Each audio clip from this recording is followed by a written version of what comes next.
जय हिंद फ्रेंड्स। स्वागत है आपका आज की हमारी इस वीडियो में।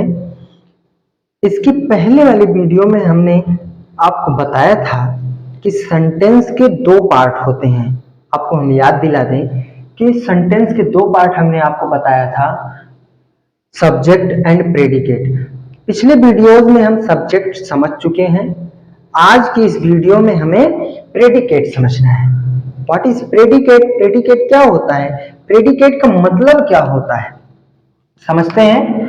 परिभाषा इसकी क्या लिख सकते हैं कि वाक्य में सब्जेक्ट को छोड़कर, ये चीज हमने आपको पहले भी बताई थी अगर आपको याद हो, शेष भाग जो आपका सब्जेक्ट को छोड़ करके सेंटेंस में जो आपको भाग बचेगा वही प्रेडिकेट कहलाता है।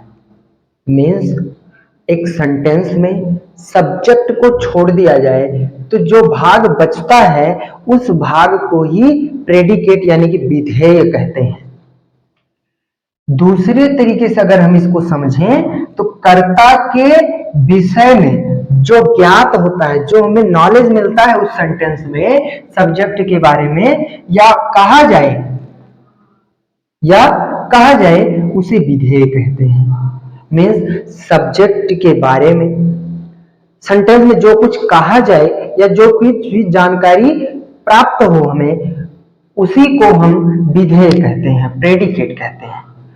प्रेडिकेट के बिना कोई भी वाक्य अपना भाव पूर्ण नहीं कर सकता है, अपना भाव पूर्ण नहीं कर सकता है। कैसे समझते हैं? उदाहरण के माध्यम से। जैसे यहाँ पे दिया गया है कि Rita is reading, Rita is reading. तो रीता तो आपका सब्जेक्ट हो गया, रीता आपका सब्जेक्ट हो गया। अब आप कहेंगे फिर सब्जेक्ट बीच में कहां से ला दिए? सब्जेक्ट तो आपने समझा के कंप्लीट कर दिया था, तो प्रेडिकेट बता रहे थे, तो सब्जेक्ट फिर कहां से आ गया? दोस्तों आपको कहानी बताते हैं। दो पार्टनर थे, दोनों झगड़ रहे थे। तुमने तो मुझे कभी समझने की कोशिश ही नहीं की। अरे गधा लोगों, दोनों एक साथ रहे कब जो दोनों एक दूसरे को समझते? ऐसे ही एक और था आदमी, तो कह रहा है कि तुम्हारे बिना मैं हूं अधूरा, इसीलिए तो पीता हूं बोतल पूरा। उसी तरीके से दोस्तों इन दोनों के बिना अगर किसी एक को लेकर के हम नहीं समझ सकते हैं, यानी कि हमें जरूरत दोनों की है, इसीलिए फिर से हम सब्जेक्ट को ले आए हैं। तो यहां पे हमें प्रेडिकेट समझना है।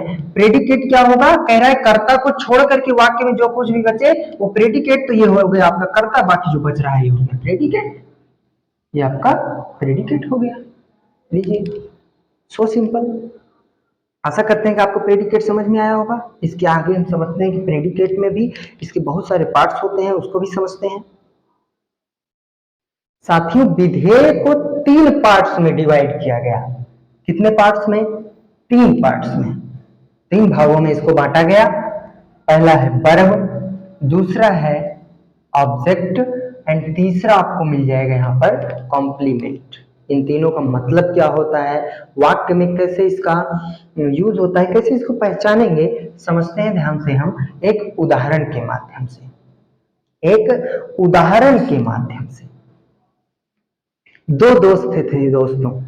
तो जो पहला वाला दोस्त था उसने दूसरे से कहा कि भाई सुन, Seema gave me a ring, Seema gave me a ring, Seema ने मुझे एक अंगूठी दी। तो दूसरे ने कहा अरे ये कैसे हो गया? अबे अब तो बता दे, अब तक छुपाता रहा, उसने कहा मिल गए तुम दोनों जो उसने तुम्हें रिंग दे दी? तो दूसरे ने कहा भैया इन the garden, in the garden, garden में मिली थी, वहीं पे दी। उसने कहा अच्छा, तभी इतने दिन तक जो है छुपाता रहा तू मेरे से। समझते हैं उदाहरण से माध्यम से हम कैसे इसमें कर्म, क्रिया और कर्म आया। ये तो सब्जेक्ट है, इसको निकाल देते हैं, अभी हमें इससे मतलब नहीं, सब्जेक्ट से अभी मतलब नहीं है। कह रहा है gave me a ring in the garden, ध्यान दीजिए कि इसको उसने सबसे लास्ट में बताया है, वो भी पूछने पर। गेव मीन्स दिया। दोस्तों, जो हम काम करते हैं वही क्रिया होती है, जो हम काम करते हैं वही क्रिया होती है। तो यहाँ पे दिया, कौन सा काम किया? देने का काम किया, तो देना यहाँ पर आपकी क्रिया हो जाएगी, ये वर्ब हो जाएगा। And me a ring, me a ring, ये आपका ऑब्जेक्ट हो जाएगा, ये आपका क्या हो जाएगा? कर्म हो जाएगा। अब दोस्तों, ये आपका क्या है? क्रिया, और ये हो जाएगा कर्म। ये लास्ट में क्यों रख दिया? ये कहां जाएगा? पूरक।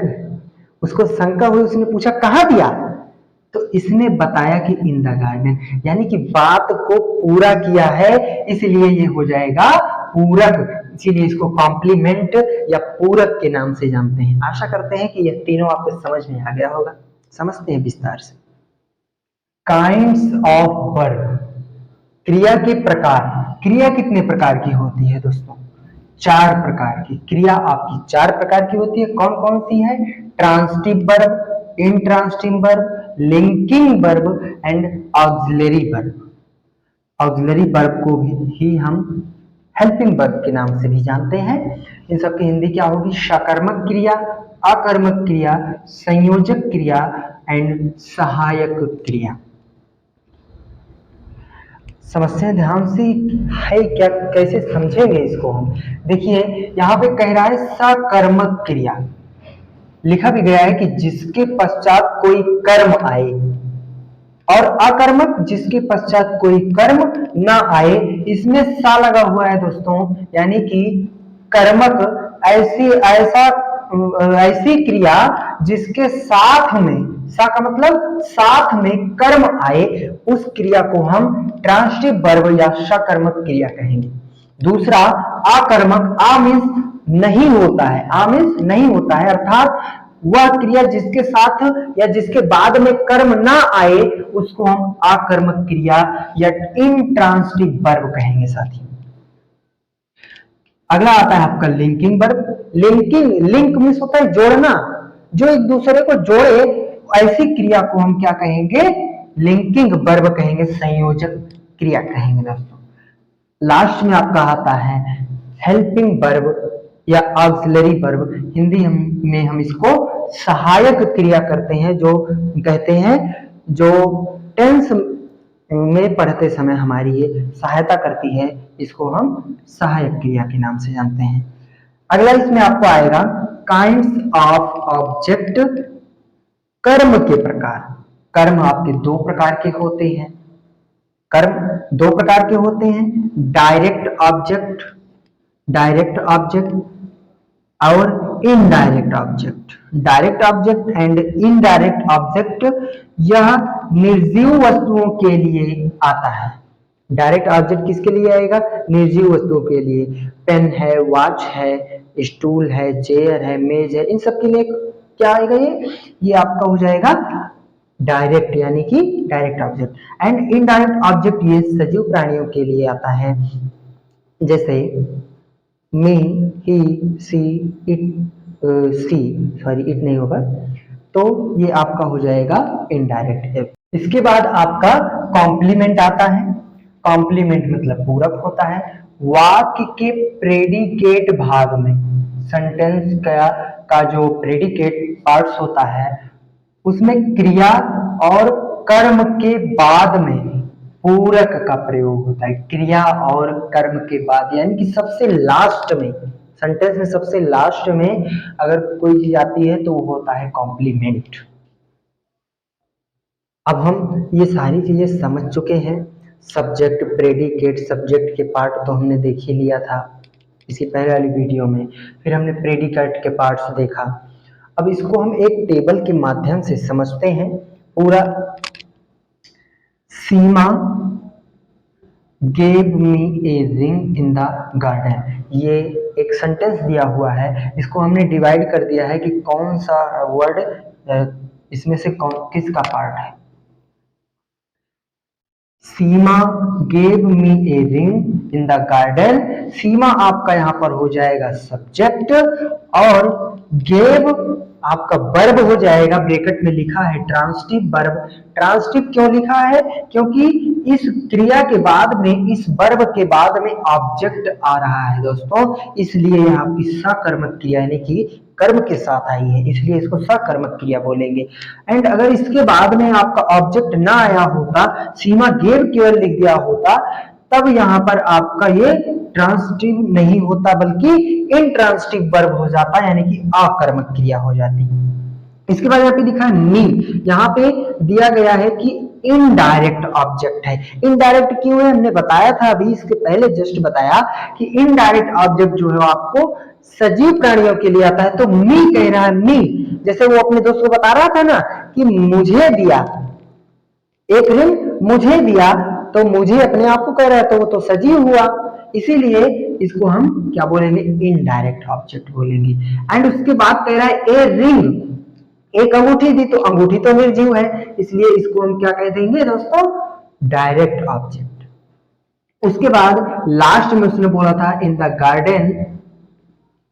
कुछ लोगों को गार्डन याद भी आ रहा होगा, तो उसने जो लास्ट में बोला था वही आपका हो जाएगा कॉम्प्लीमेंट। बात को पूरा किया है, कंप्लीट किया है, इसीलिए वो आपका कॉम्प्लीमेंट हो जाएगा। सेम एग्जाम्पल दूसरा है, Ram gave me a book in the college. Ram gave me a book in the college, यानी कि राम ने मुझे एक बुक दी कॉलेज में। तो राम आपका सब्जेक्ट हो जाएगा, गेव हो जाएगी क्रिया, मी हो जाएगा ऑब्जेक्ट, ए बुक आपका डायरेक्ट ऑब्जेक्ट और मी हो जाएगा इनडायरेक्ट ऑब्जेक्ट। एंड लास्ट में आपका आ जाएगा कॉम्प्लीमेंट।